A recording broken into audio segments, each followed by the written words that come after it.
Hello viewers, welcome to IT System Admin and Information Technology Learning tutorial channel for you. Today in this tutorial I am going to show you how to make Windows PowerShell background transparent.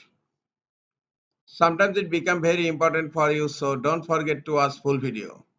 To make Windows PowerShell transparent, open the PowerShell, click on search, type PowerShell. Now click on PowerShell. Right click on title bar, click on properties, click on color, and last option opacity. Just reduce the opacity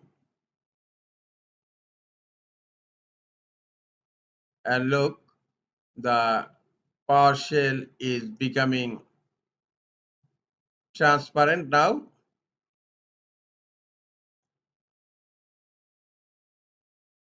Now my Windows PowerShell became transparent.